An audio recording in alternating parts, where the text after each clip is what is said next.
Welcome to Rune Soup, a weekly podcast about magic, culture, and the paranormal. My name is Gordon, and I shall be your host. Another one with just me today, or I suppose technically with half a guest, but we shall get to that anon. After last week's show about Thanksgiving, it occurred to me, for context, I missed the live journal phase of blogging. So I kind of got in at the WordPress blogger era of it. And it was fun. And it occurred to me towards the end, I'm like, I have more things I want to say. And we will return to normal programming next week. And in fact, there's some really good guests for the next couple of months, a few episodes of which are already in the can. But I wanted to do another chat because based on the response from last week, it seems prudent to strike while the iron is, well, warm anyway, if not hot, with some of the kind of ideas we closed on. And I briefly thought, well, I could make it about Christmas if the last one was Thanksgiving, but it's not. It's slightly about reindeer, and you'll find that out as we move on through. But one of the things I wanted to come back to is that hills to die on I mentioned last week. And right across the kind of more interesting, I guess, pain points in culture, these hills are all downstream from some foundational premises about reality that we urgently need to reconsider. So right across the board, so trans experience, anti-racism, ecology, they almost universally work to a notion of personhood built out of Enlightenment materialism. And even if that's sort of dimly acknowledged, the few attempts to get past it, more often than not, quickly dissolve into a kind of Neoplatonic dualism, which is not satisfactory. So, and the premium members will be aware of this, I have been wondering, I guess, what comes after the various posts, so postmodernism, post-structuralism, post-humanism, and so on. And I wonder if the placeholder, and I underline that word placeholder, isn't some sort of neo-presuppositionalism, which is to say, have a look at these methods of validating knowledge and run them through, for instance, Aristotle's law of non-contradiction and see what they transform into. So, with social constructivism, let's use that as an example. Everything is apparently a social construct, except social constructivism, which needs to be a universal in order for the idea to work. So it fails Aristotle's law of non-contradiction. Nevertheless, existing in a society, which in social constructivism, getting back to my first point, is defined as a group composed exclusively of humans, we find that lifeways are expressed differently. Or take empiricism, my favorite bête noire, if you were at the most recent presentation I gave in Sydney, or if you've seen the recording of it in the members area. Empiricism says nothing exists except that which can be observed by the senses, and there are no universals beyond that. Well, that statement is itself a universal, because you are speculating beyond available sense data, saying that there is nothing else out there. You're making a universal statement without the evidence to support it, and you will never have it, because you will never have that full sense data experience of the entire universe. And for chaos magic in particular, these are deep questions. It's essentially chaos theology or chaology? That doesn't sound right. Because chaos magic emerged from, and holds dear, perhaps rightly so, empiricism and relativism, but it holds them dear in ways that are probably under-examined, and I write about that in Pieces of 8. So relativism, for instance, similarly fails this classic transcendentalist argument of appealing to the law of non-contradiction, because, in relativism, everything is relative, except the universal law that everything is relative, which applies everywhere.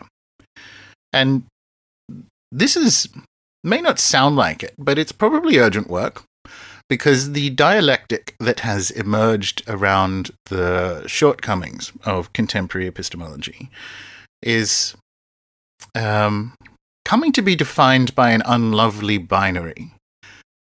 Either you are all in on this sort of unexamined, idiotic imperial relativism, or you side with groups that, on their best day, we might describe as seeking to restore previous, more fixed ontologies. And on their worst days, which are more and more often, slide straight into full-blown ethno-nationalism or neo-primitivism. So neither approach is palatable, obviously. And that's why I call this idea a placeholder. This is a very unfamiliar concept in the West, but it's okay to not know what it is yet, as long as you remember what it is not, and it is neither of them. So, we need to throw like a cold, honest light on our foundational premises. And this isn't a collective exercise. It's an individual exercise, perhaps performed in unison. Because if we don't, we remain trapped in our materialist Western epistemic enclosure. And this is the wrong hill to die on, and all its subsequent little hills, its foothills, because this is a failed ontology. I mean, if you've been listening to the show, we have many guests who talk through this stuff. You find it in the books, you find it on the blog. And that's why, somewhat like last week's Thanksgiving post, pushing in this area gives liberal centrists such a toothache, because they don't consciously realize that they're advocating for a further extension of empire thinking or greater tyranny. And we'll have some examples of that. But if they do, they're too selfish to care and think Arab genocide is an acceptable side effect of having fully subscribed bond issuances, so the government has enough money to fund more programs at your university preventing anti-Muslim sentiment. It's psychotic.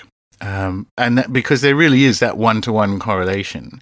And it's like, they're like children playing with crayons in a Perspex box, floating above a sea of lava filled with, millions of souls in pain, in hell.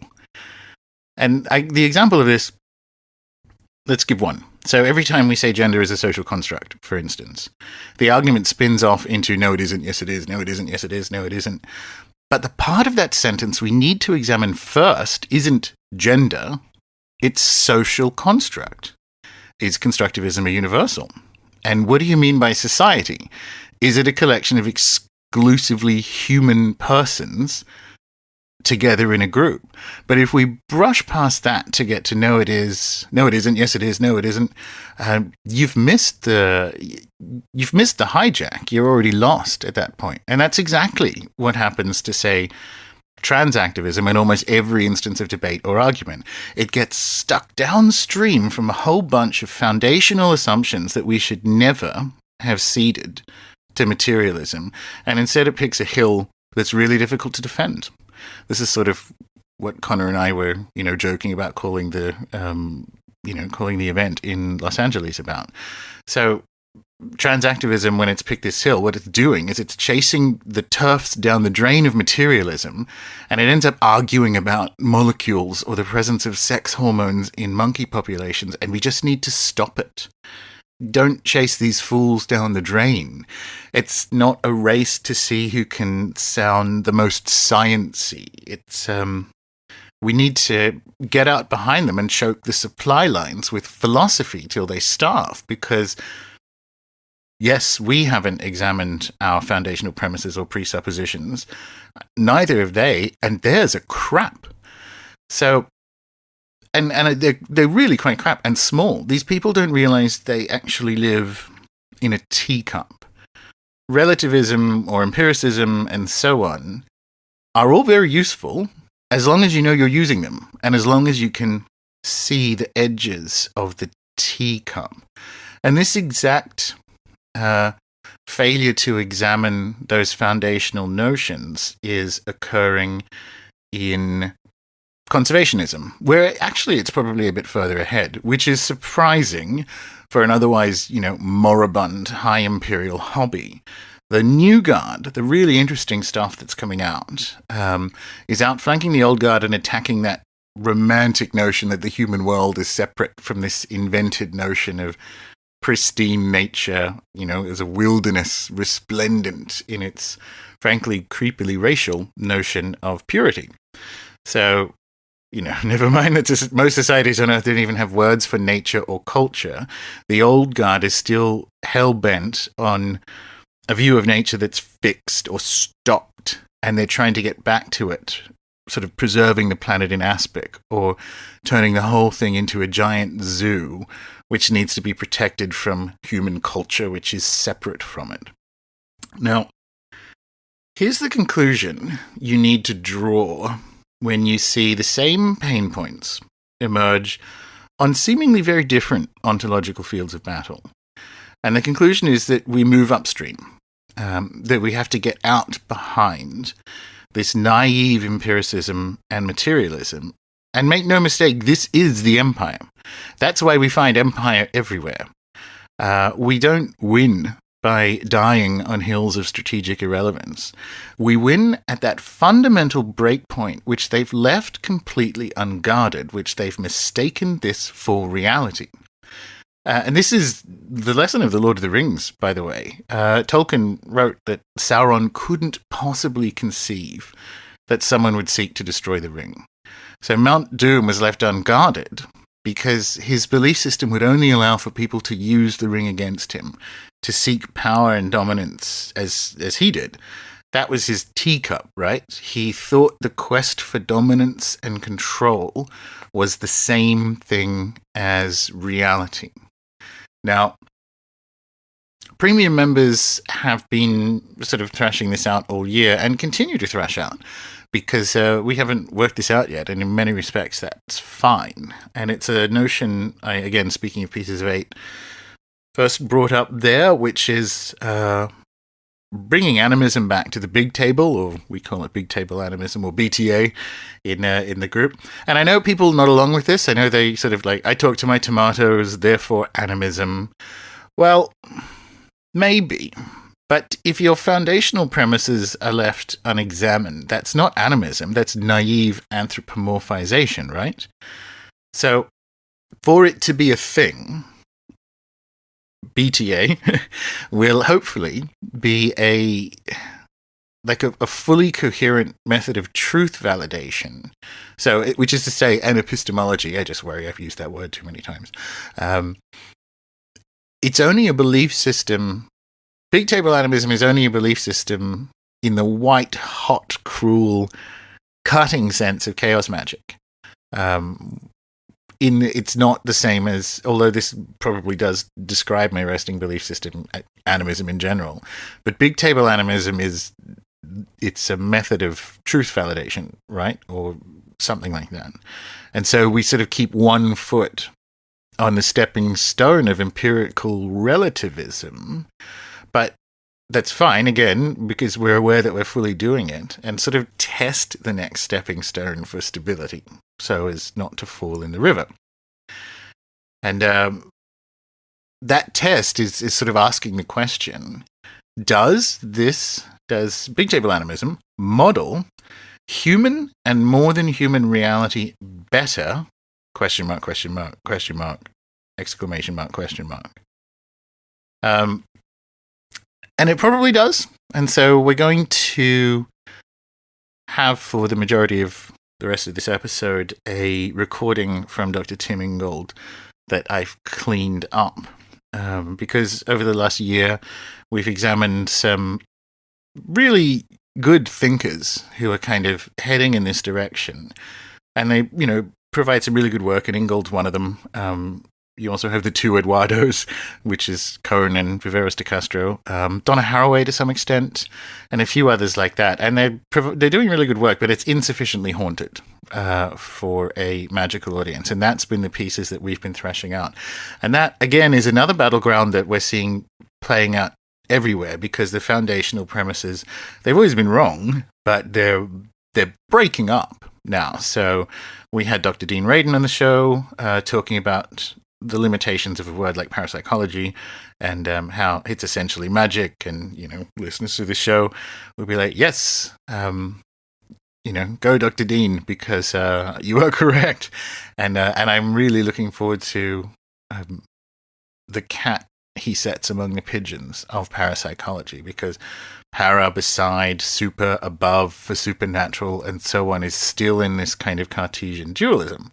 And so you have across some parts of philosophy, although, as I said to Alex in a recent episode of Skeptico, the most interesting parts of academia, I think, for the magically operant at the moment are in anthropology. And we had Ben Joffrey on the show talking about this, and it's because it's a field that can describe anything, but it's also a field that grows in utility as it decolonializes itself, because it's one of those bizarre things where one of the primary weapons of imperial expansion from an ontological sense, which is what it was. It was essentially used to. It was a field of describing in naturalistic and biological ways the non-white people that empires encountered.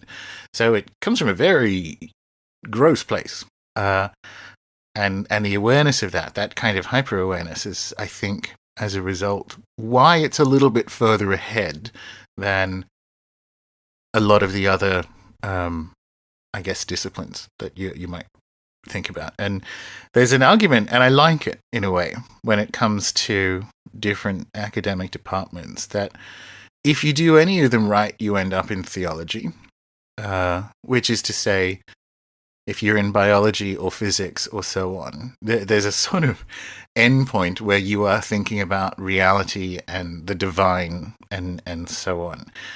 If whatever you're studying, if it hasn't ended up in theology yet, you're not at the end. And weirdly, and why I'm using this in reference to anthropology, is it's the macro-micro thing, right? So you either end up at God in theology, or you end up in anthropology, which is man, and it's like, do you go up or down? You still end up in the same place in the sphere, kind of thing. So I think everything ends up in anthropology or theology, or anthropology and theology are the same, right?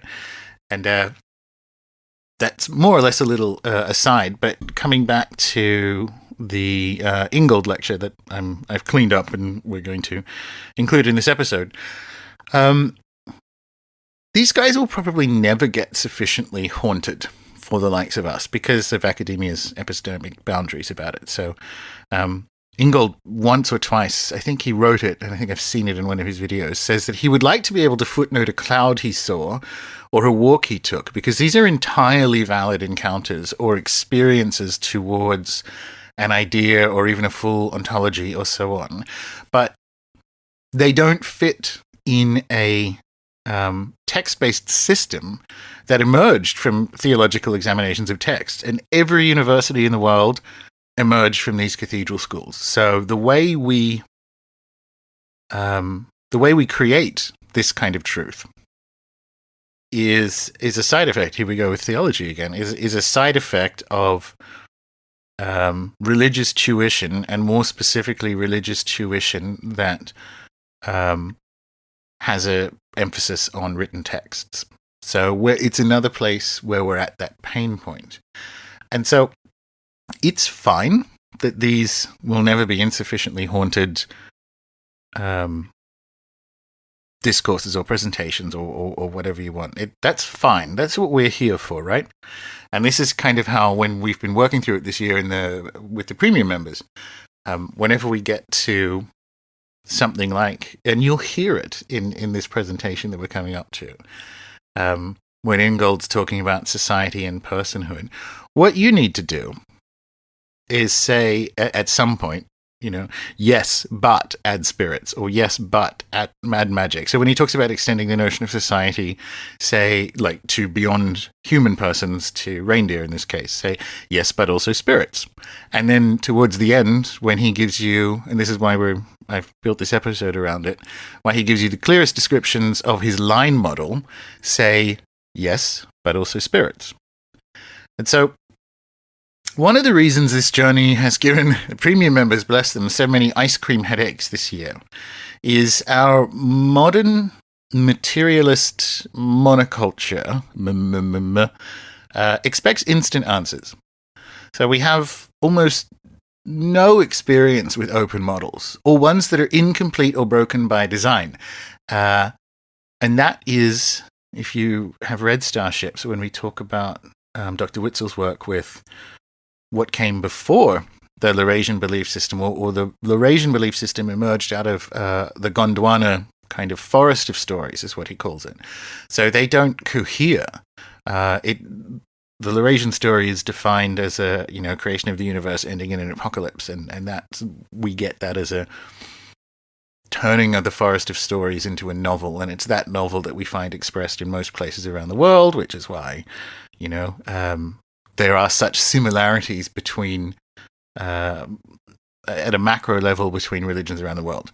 But it's not a lack of sophistication that keeps a Gondwana or an animist belief system open. It's actually the opposite.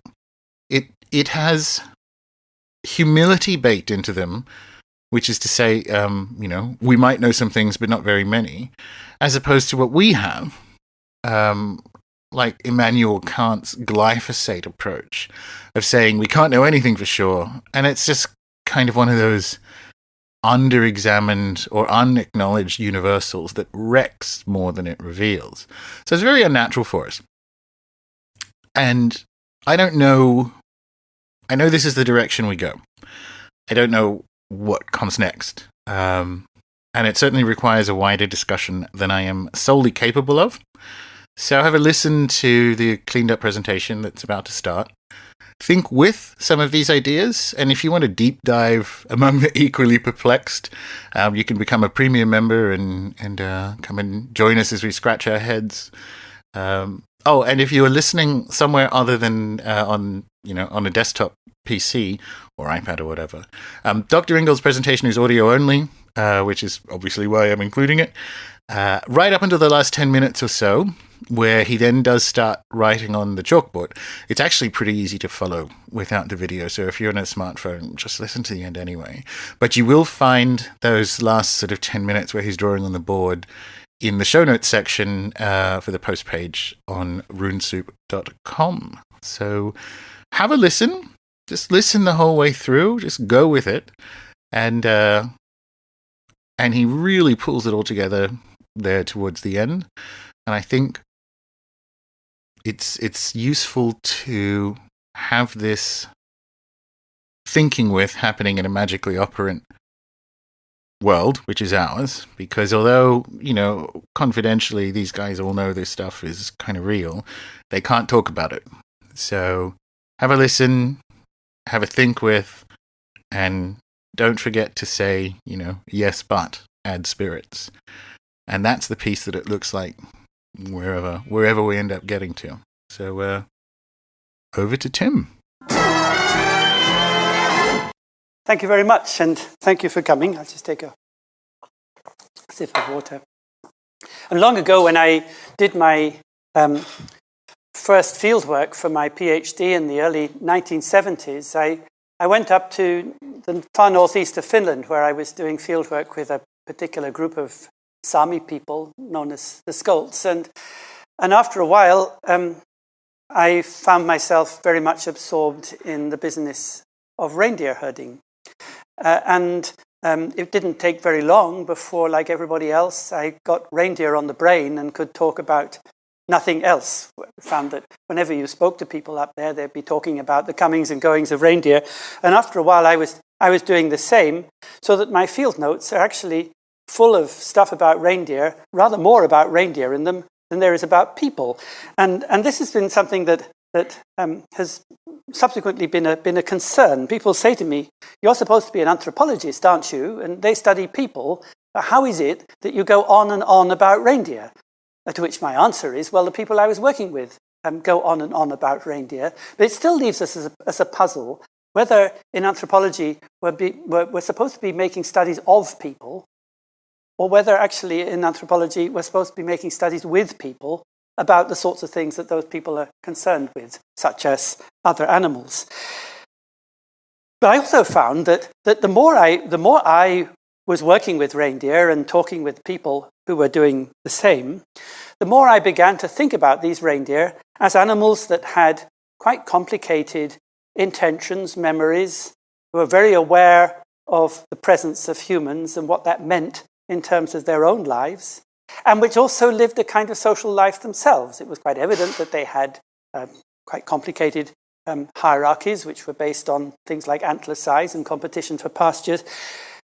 So I began to think of these reindeer. I began to talk about these reindeer pretty much as though they were people like us.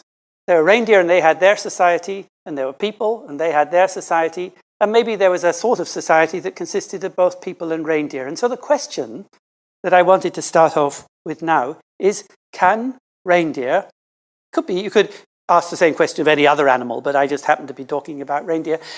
Can reindeer have social lives?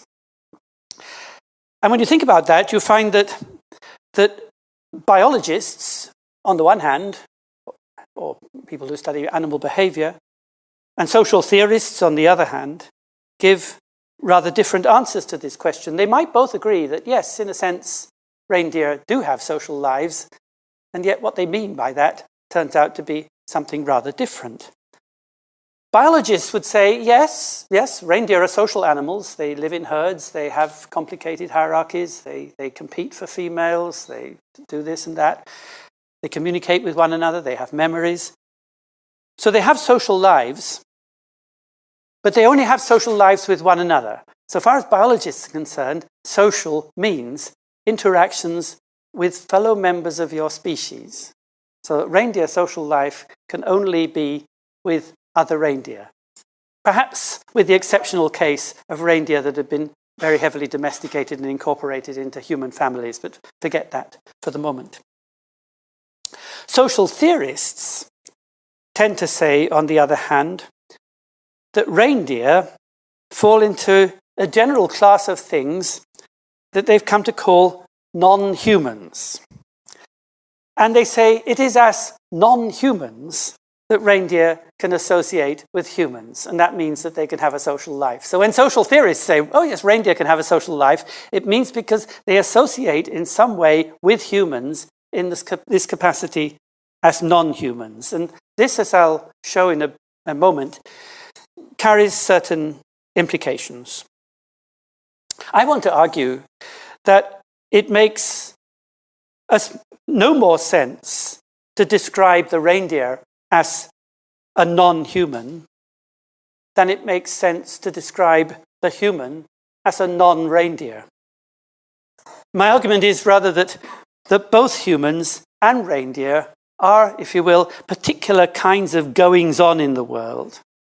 Those goings-on are things that we denote grammatically by verbs. So I rather think that we should think of to human as a verb. It's something humans do. Humans are humaning, and reindeer are reindeering. So we should introduce a new vocabulary with to human, to reindeer, and so on.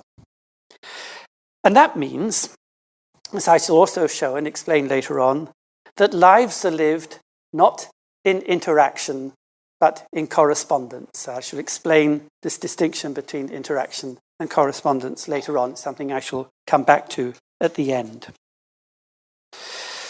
But first of all, let's start with the biological, the rather standard biological animal behavior ecologist view of social relations in non-human animals. It's common for biologists to say that social relations are the set of interactions among individuals of the same species, so that really you have to belong to the same species to have a society. Aggregations of conspecifics. There's a famous definition by E.O. Wilson of society. It goes back to his big book on sociobiology, 1975. Society, a group of individuals belonging to the same species and organized in a cooperative manner. So there it's taken for granted, without much discussion as more or less as a statement of the obvious, that if you're talking about social relations about animals, the animals have to be of the same species. So you think, why? Why should we make this assumption? It seems a priori a very odd assumption to make. Why on earth should we assume that individuals have to be of the same species in order to enjoy a social life? And I started looking into this, and I think the reasons go back, as things so often go back, to a discussion by Karl Marx. And Marx, back in the 19th century, was talking about something that was called species being. And this concept of species being is actually something that he derived from the philosophy of Feuerbach. And Marx was distinguishing between species being and species life. Every animal of any kind has a species life. That's to say, it lives the kind of life it does. A species life for a reindeer is grazing on pastures, moving this way and that way, going on its migrations, doing the sorts of things that reindeer do. That's its species life. But at least according to Marx, following Feuerbach, although he didn't talk about reindeer, if Marx was around, he would say, no, reindeer cannot be a species being. The reindeer cannot be a species being because it has no awareness of its species life. It does its thing, it has its life, and we humans can describe it. But the reindeer itself has no awareness of the kind of life it leads, no awareness that it's living that kind of life rather than any other kind of life because it's a reindeer. Whereas a human, when I say I am a man, I'm also firstly making a statement about my individuality, who I am. But by saying I am a man, I'm setting that individuality against the background of an assumed set of things that all men have in common. I am an instance. I'm one particular representative of this thing, humanity. And I am constructing a sense of my own individuality against the background of this common humanity. And that, for Marx, is what species being is all about. It's about the ability to transcend the natural constraints of life within which all other animals find their existence, to be actually aware of one's own being in the world. And because one is aware of one's own way of being in the world, one can also be aware of the ways of being of other creatures. So one of the things about a species being is that it can model its activities not only in relation to human exemplars, but if you want, you can try and pretend to be any other kind of animal as well. You could pretend to be a reindeer. In fact, humans in some societies do pretend to be a reindeer. If you're a reindeer hunter in Siberia or a caribou hunter in Canada, it's the same animal basically, then one of the most important techniques of hunting is actually to become the animal yourself, in your movements, in your sounds, sometimes in your clothing, and that will attract the animal to you. It's known as mimicry or decoy hunting. So we can, unlike other creatures, this was Marx's argument, unlike other creatures, humans can be humans. They can also emulate every other kind of creature if they want to. So there's a sort of universality about species being, a sense that you can transcend all those natural differences within which the lives of other animals are constrained. And yet the odd thing about that species being is that while it's about the transcendence of nature, it is also confined to that one particular species that is us. So species being, which is universal, and species transcendent, is also species specific. The capacity to be any kind of species is limited to just one species, and that's what species being is for Marx. It's confined to that particular species. Now, this is where the crux of it comes in, because it means that although this notion of human transcendence of nature in the history of Western thought is a well-established and fairly conventional one, it carries this contingent aspect that transcendence is limited to one species. And it opens the door, if we begin to say then that only a species being can enjoy social relations, and that was Marx's argument, then we can say, therefore, social relations are only possible among individuals of the same species, namely the human species. So that a contingent aspect of social relations, that they happen to be among members of the same species, can easily then become its defining feature. And I think it's from there that the argument crept in that, well, if humans can have social relations because relations are among members of the same species, namely the human species, then ants can have social relations if they're with other ants, and baboons can have social relations if they're with other baboons, and reindeer can have social relations if they're with other reindeer. So that this contingent aspect of species being, that it's species specific, became the definitive feature. And it's kind of ironic.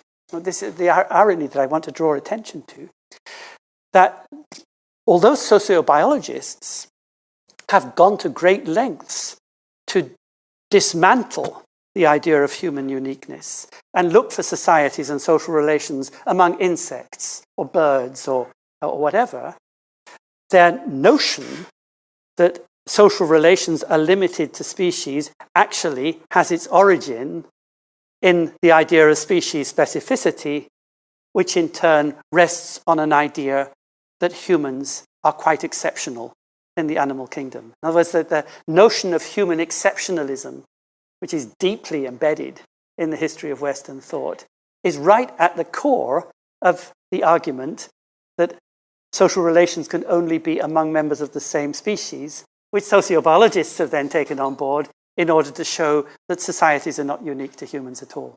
So there is an irony there, and it shows that this notion of human exceptionalism that underlies the idea of species being is, so to speak, still alive and well. It's still present underneath the sociobiological definitions of society as a group of individuals of the same species interacting in a cooperative manner. Well, then, that's the biology. What does social theory have to say? And on this, I can't talk about all social theorists, and I just want to concentrate on one particular instance, and that is Bruno Latour talking about baboons. The history of this is that in the late 1970s, a primatologist called Shirley Strum organized a baboon conference. It wasn't to be attended by baboons. It was attended by people who studied baboons in order to look at the state of play on studying baboon societies.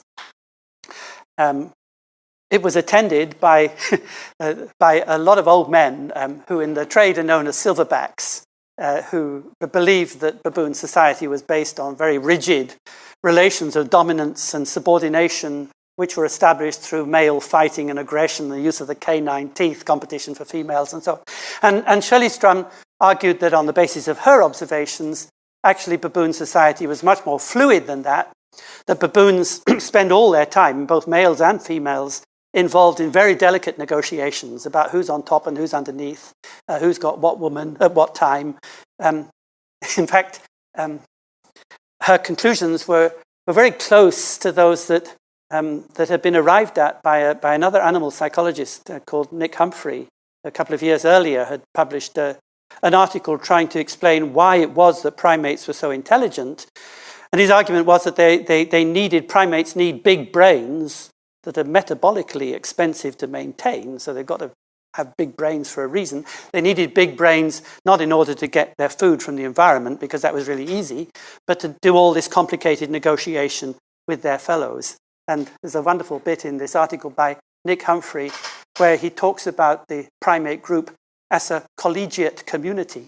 Because Nick Humphrey was a Cambridge Don, and so it covers up this sort of, the kind of image of complex negotiations for prestige, mates, food, sex, and everything that goes on in a Cambridge college. You find the same in the primate community. And that was the sort of view that Shirley Strum was presenting, that you don't have a rigid hierarchy based on teeth. You have a very flexible, fluid arrangement of individuals that are continually negotiating with one another as to what their position is. And Shirley Strum invited Bruno Latour along to this conference. At that time, Latour was virtually unknown. The Silverbacks almost had Latour thrown out, apparently, but Latour was much taken by Strum's idea of baboon society and went on to collaborate with her in a number of papers in which Latour and Strum tried to argue that baboon society is indeed something that is continually under construction, continually made in performance, that it's something that the baboons are always working at, that society the structure is not there to be lived in, the structure has to be made through ongoing performance. And the only instruments, if we can call them that, the only instruments that the baboons can use in this complicated negotiation are their own bodies. So the bodies came to be seen, baboon bodies, as soft tools. That they don't have hard tools to use, no objects. There are no objects in the baboon world. There are just other baboons who are soft and malleable and easily changed, rather mutable. And in this respect, they claimed, baboon society, or any primate society for that matter, differs very fundamentally from a human society. The philosopher Michel Serres, on whom Latour draws quite a lot, had argued that a little earlier, that the thing that makes humans different is the object, the enrollment of objects in social relations. So in relations among baboons, there are no objects as such, they're just the other baboons, they're just subjects. There are no objects, if you like. But human society, human history, according to Serres, begins with the object. At that moment, when human beings in prehistory began to enroll objects, things, solid material things like stone tools, into their social life. Now, for various reasons, I think this notion of somehow crossing a barrier in human evolution from there being just soft tools in terms of the bodies of other conspecifics to hard instruments, objects, things. I think the idea of crossing this barrier is something of a myth, and I don't think that it really discriminates in any way between humans and non-human primates. Serres' point was that because human beings have enrolled objects into their social lives, they can stabilize their relationships in a way that other animals cannot, because these objects have a certain immutability and a certain fixity, so that by anchoring a relationship to an object, you can, so to speak, hold it down and inspect it and maybe disaggregate it. You can begin to develop more complicated institutions because you've got something on which to pin down those otherwise ever fluid and fluctuating relationships. That was the argument.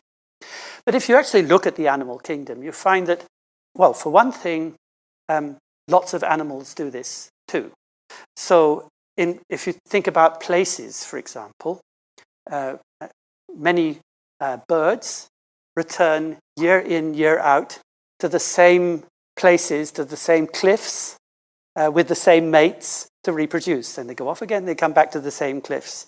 And those places actually stabilize the relationship of the mating couple relationship of those birds over many, many years. In the case of reindeer again, reindeer have very good memories for places. Female reindeer always go back to the same place year in, year out to have their calves. The calf then gets to know the place, and that then is carried on through generations. So both in the case of seabirds and in the case of reindeer, fixed places serve to stabilize relationships between mating couples in the case of birds and between mothers and offspring in the case of reindeer. So I don't think there's anything particularly human about anchoring social relationships to particular places. We know humans do that, but I don't think there's anything peculiarly human about it. The other side of the argument might be that, well, we all know that although other animals use all sorts of objects, and some of these objects they've made themselves, still, compared with any other animal you can think of, the extent to which humans use tools and equipment of one sort and another is just massive, and goes on right through life. There's a wonderful book by the archaeologist Michael Schiffer on human material culture, in which he starts in the first chapter with an imaginary scenario that a research team of chimpanzees has come to do a sociological study of a human group. And the first thing that these chimpanzees notice, to their astonishment, is that all kinds of things that they are quite used to, all kinds of activities that they're quite used to doing directly on one another, like grooming or getting rid of insects from hair and so on, are done by these humans using curious bits of equipment like hairbrushes and combs and so on, right from the beginning to the end. So that would be the immediate thing that would strike our chimpanzee researchers, that these humans, I mean, the chimpanzees maybe use a few tools, but these humans, they're using tools all the time. That's a really striking thing. But we also know from anthropological studies of hunting and gathering people that for the most part, particularly among mobile populations who don't want to be tied down by masses of goods, for the most part, people improvise the bits of equipment they need on the spot from locally occurring raw materials and then chuck them away again when they're finished. And that a lot of these tools, objects of use, of everyday use, carry no social weight, no social significance, whatever. Indeed, the hunters and gatherers seem in some ways rather like affluent people of the modern Western world who are so surrounded by commodities that they really end up being more than accidentally similar to baboons as described by Latour. And so they're continually having to negotiate their relationships with others and their prestige and their position in society through the use of so many different objects that no single object is able to stabilize relationships at all. So I'm not sure, really, that there's such a clear difference between non-humans and humans in terms of the way in which objects stabilize human relationships. But it's really interesting to see how Bruno Latour tackles this problem in one of the essays in the collection called Pandora's Box. He imagines the point at which humans first began to enroll what he's calling non-humans, objects, into the sphere of their social relationships. He imagines that first hunter making the first stone tool in order to bring down an animal. And he says that's the moment when humans begin to enroll non-humans into the field of their social relationships. But who or what is being enrolled? Not the animal that's being hunted, but the stone tool. And that's really remarkable. And it's showing that actually he's thinking of non-humans in terms of objects that can be enrolled into human society in an instrumental capacity, not in terms of forming relationships with other living beings, such as the animals that are being hunted. So when Latour and other social theorists following him talk as they do about convocations of humans and non-humans, on the one hand, there are the humans who are restless, mutable, animate beings, but on the other side, the non-humans all seem to be emplaced, fixed, and durable entities that have been enrolled in order to help provide that stabilizing function for social relationships. Now that kind of convocation, restless, mobile human beings, fixed, durable object, is very odd because something very important is left out.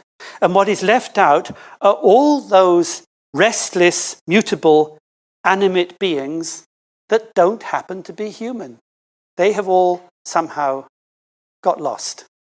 We only have, on the one hand, humans, and the other hand, non-humans that all seem to have become objects.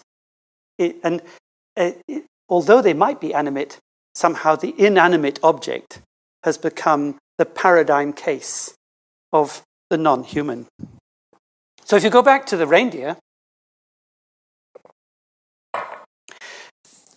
there are two ways in which we might think of the reindeer as a non-human.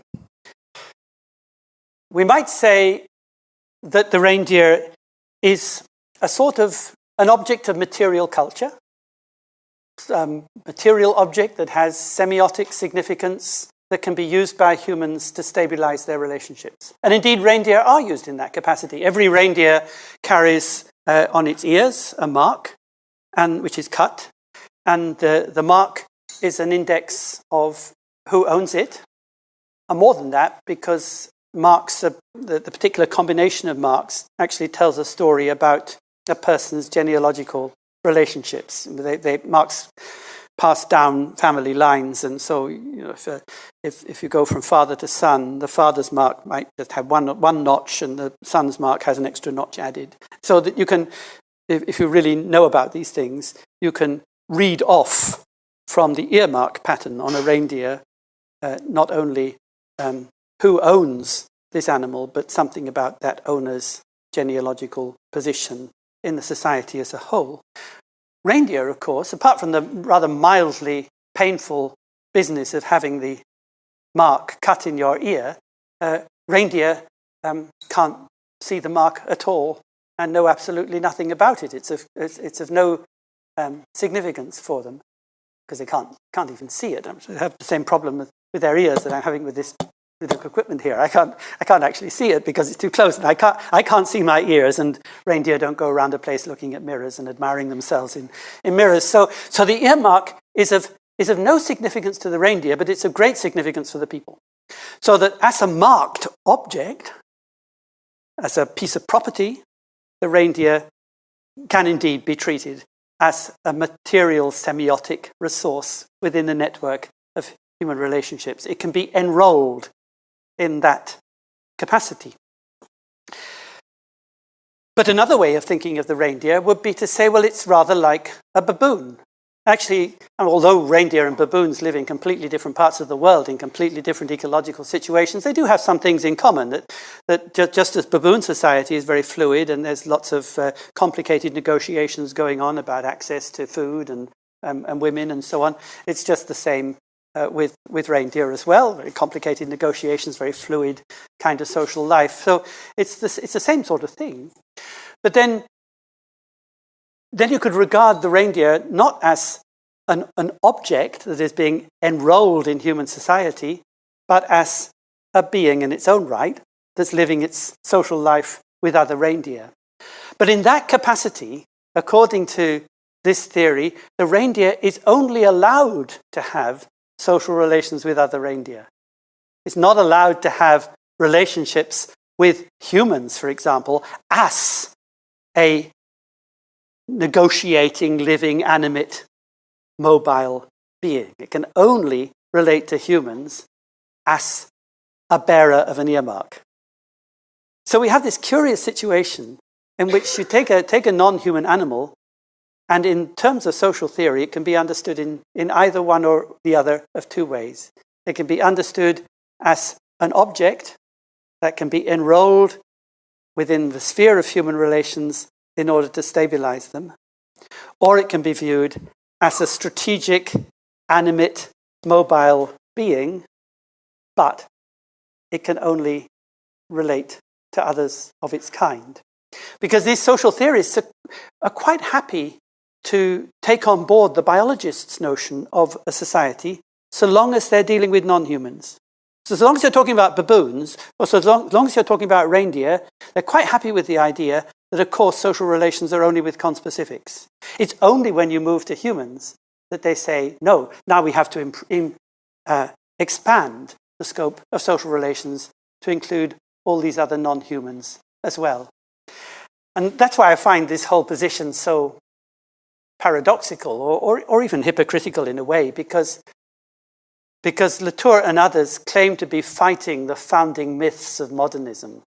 And yet this whole construction, and to establish a symmetrical point of view in which we treat humans and non-humans equally, and yet this whole construction is based on the founding myth of human exceptionalism, namely that humans differentiated themselves from all other animals at that founding moment at which they began to co-opt objects as instruments, as having a mediating role in the management of social relations.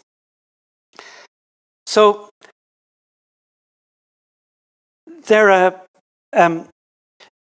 two ways in which one could think of a non-human.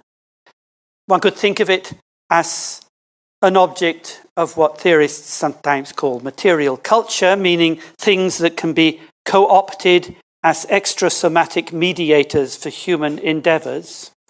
Or one could think of the non-human as a form of animate life, as a being that follows its own calling while responding to the lives and calls of humans. And then perhaps we could argue that the essence of sociality actually lies in the way in which these different human and animal lives are carrying on and responding to one another. And I'll come back to that in a moment. The problem, it seems to me, is that for theorists of material culture, and those sorts of theories have been very dominant in this field. For theorists of material culture, forms of animate life are, in a sense, the wrong kinds of non-humans. We're being told that in the course of social evolution, human beings enrolled all these non-humans in their social lives. More and more and more and more. Sometimes this idea is presented almost in an evolutionary fashion, as though at the beginning of human evolution, there weren't many non-humans about. But as humans evolved from hunting and gathering to agriculture to industry, the scope and diversity and sheer quantity of these non-humans increased and increased and increased. And this is what enabled human society to evolve from a primitive hunter-gatherer band to the modern industrial state. You find these kinds of evolutionary scenarios, very 19th century scenarios in their way, reproduced in a lot of contemporary social theory. As if you went back to a little group of hunter-gatherers somewhere, you wouldn't find many non-humans about. But if you go to a society like ours, why, there are non-humans everywhere. This is very odd. If you go back to a hunter-gatherer society, there are lots of non-humans about, all over the place, that you're completely surrounded by creatures of all sorts. And if you're a hunter-gatherer, you're probably negotiating with these creatures and communicating with them and maybe hunting them, which is a social relationship of a kind anyway. You're engaged in all kinds of intercourse and engagements with these non-human beings. But for material culture theorists, those are the wrong kinds of non-humans. And they're the wrong kinds of non-humans because they are animate living beings in their own right, rather than things that signify, that can carry out the weight of ideas or action within human society. And that's why I think you so often find in the writings of many such theorists statements to the effect that for much of the history of social science, there's been a shameful neglect of non-humans in the literature. They keep writing to saying that in social science, we have proceeded as though the non-human world didn't exist, as though the only world there is a human world. This is wrong, they say, and we must put it right. We've got to bring all these non-humans in. for me, with a background that I'm coming from my own background in ecological anthropology and having had to read all the monographs of anthropologists written over the last 50 to 100 years on farming societies, on pastoral societies, on hunter-gatherer societies, this notion that non-humans are missing from the literature is completely preposterous. They have been there all along, and the literature is completely stuffed with them.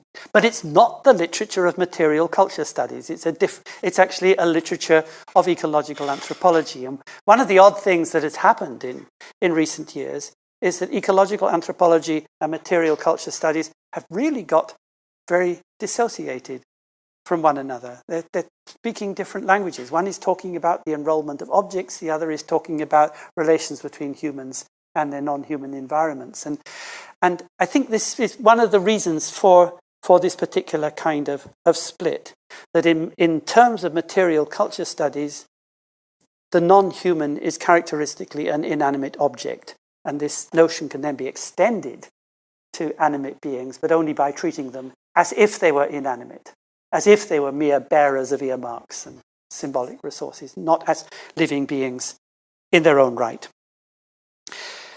So we need, I think, to get back to a different vision of social life, in which life and indeed history is continually made through the carrying on, the ongoing lives of creatures of all sorts, not just humans, so that we can think of society and history not simply as human achievements brought about through the enrolling of all these non-humans, but to think of them as histories of humans and animals of different sorts going along together, which means, of course, that we can no longer think of history simply as a human achievement.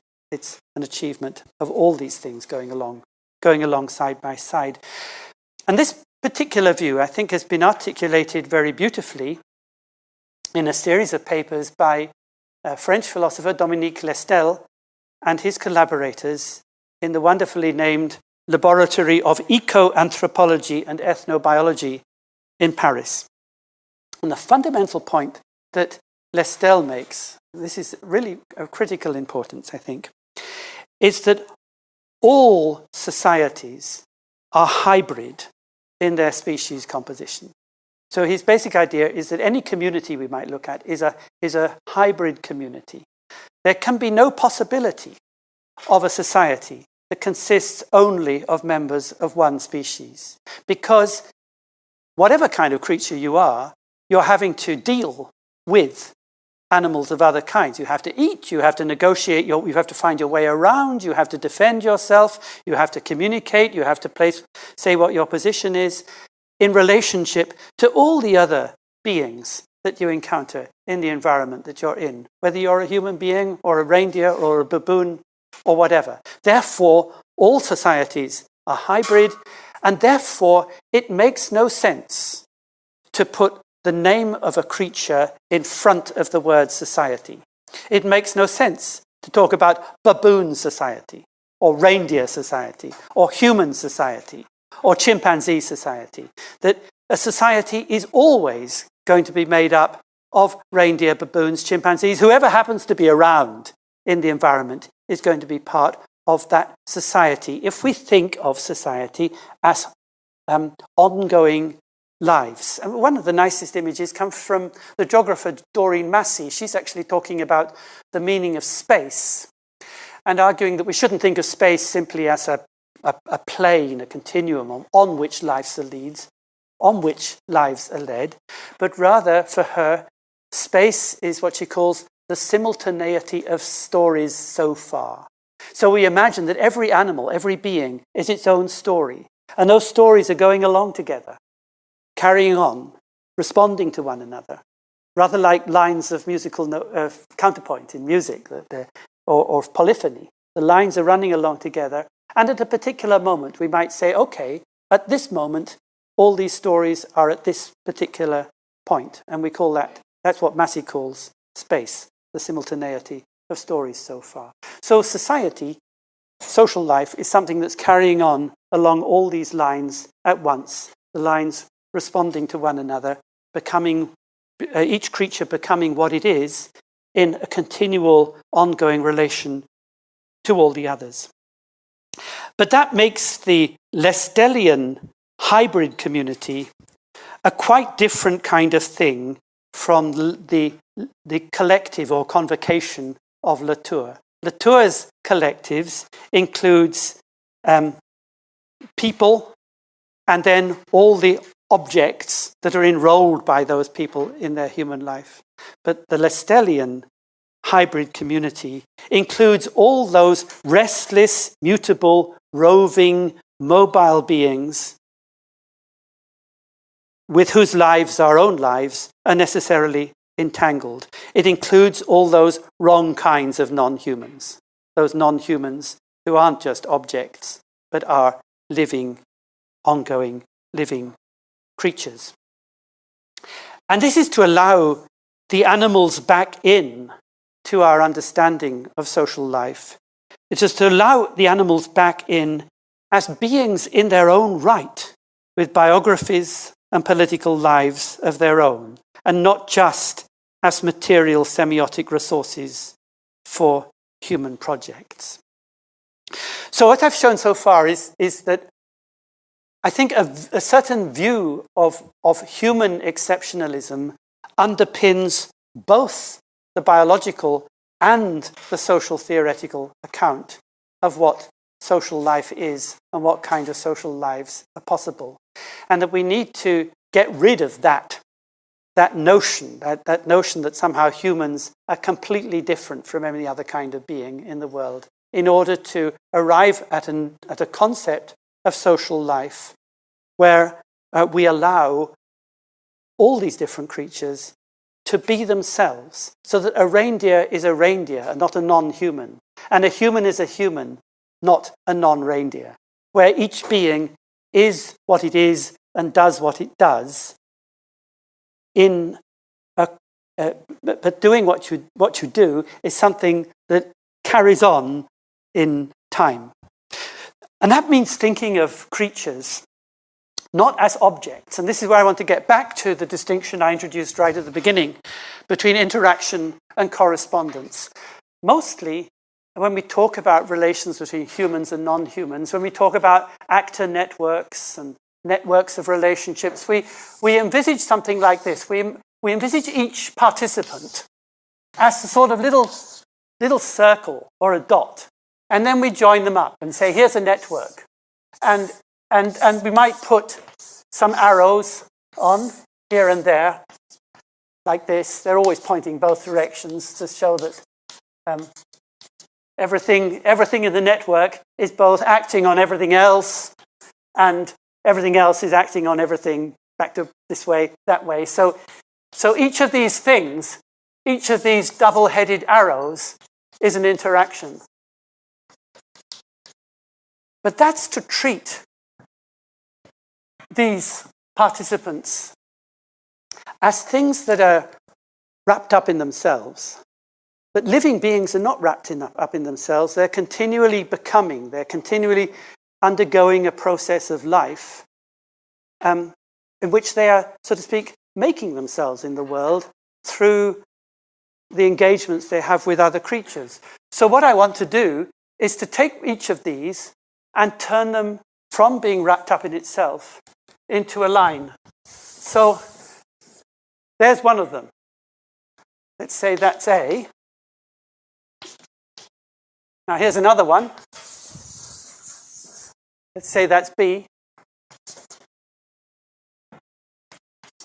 And so on. We can have all the others.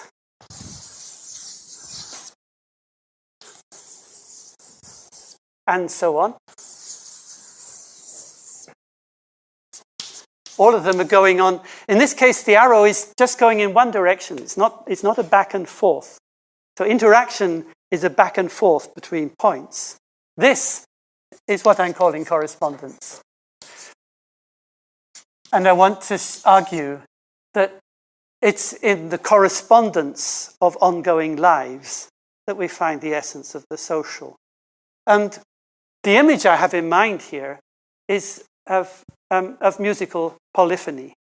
So it's very popular these days to talk about parts and wholes and talk about this kind of arrangement as an assemblage, putting a number of parts together into a whole. It is not necessarily complete. One can always add further bits, but it's like you're sort of sticking things together to form a sort of conglomerate, and the part is like one bit of that conglomerate. But in music, the part is a line.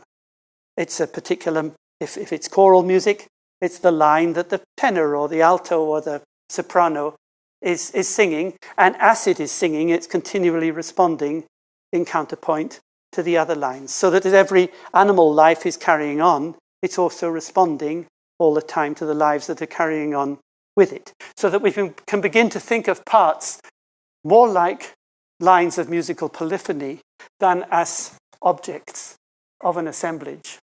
It's like taking an interaction, this thing, it's like taking that interaction and putting it in movement, putting it in a dimension basically of time, so that we begin to see it as carrying on. And it's by turning these from objects into carryings on that we turn the object into a verb. So now we have not human beings, but human becomings, who are, what they do is what they are. They are humaning. We have reindeer who are reindeering, baboons who are babooning. And as they carry on, so lives become entangled and intertwined.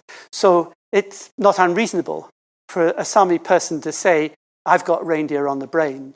Literally they have. It's not unreasonable for a baboon researcher like Strum to say that somehow she feels only herself when she's with her baboons. That outside the company of the baboons, she's somehow left feeling lost and inadequate, that her life has become so bound up, as we say, with the lives of her research subjects, the animals, that she feels incomplete without them. It's quite reasonable to argue that a reindeer that has become accustomed to the camps, the sounds and the smells of human camps, has become, in some sense, the reindeer it is because of the way it's lived in proximity to humans. So that every animal is becoming the particular animal it is through the history of its relationships with others. Of course, that does have enormous consequences if we start thinking about animals in that kind of way, because it makes the whole concept of species a very difficult one to sustain. Because it's to say that, for example, a baboon that has been brought up in the company of human researchers is not actually the same kind of animal as a baboon that's been brought up mainly in the company of other baboons. But it also means we can no longer be content with the idea, as Latour puts it somewhere, that a sociology of the standard kind, a sociology of the social, is fine for baboons, he says. It just doesn't work for humans. Meaning that it's okay, we can use standard sociology as long as we're talking about non-human animals that are not bothering with anything outside its own conspecific ambit, but with humans that doesn't work. But this is nonsense, because even if you're a baboon, you have to deal with a lot more than other baboons. You have to eat. You have to pay attention to dangerous predators in your environment. You have to relate to the world around you, which includes all kinds of other beings. So that even for the baboon, the community is a hybrid community of creatures of different sorts. And every creature is becoming the creature it is in and through that history of ongoing correspondences with other lives. I just wanted to end with one final thought. I don't know if whether any of you have come across the latest fashion.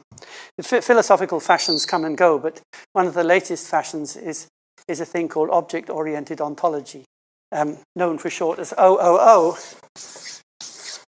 Looks like that. And the object-oriented ontologists are on the face of it saying something rather similar to what I'm saying, which is that we should let everything in the world be itself in its own right. And I'm saying that. Let reindeer be reindeer. Let baboons be baboons. Let humans be humans. Let them do their thing in their animate, mutable, engaged way. Don't just treat them as signs or objects for recruitment into human society. So maybe, but what the object-oriented ontologists are saying is that every object, at the end of the day, retreats into itself. It is fundamentally and ultimately its own thing. I could engage with this glass, I could pick it up, I can drink from it, but somewhere inside, the glass is a glass is a glass. There's a fundamental objectness to it, which resists any attempt of me to try and turn it into something of my own. But there is a big difference between what I'm proposing here and what the object-oriented ontologists are proposing. What we have in common is both are saying that you don't necessarily have to have humans around to have relationships of any kind.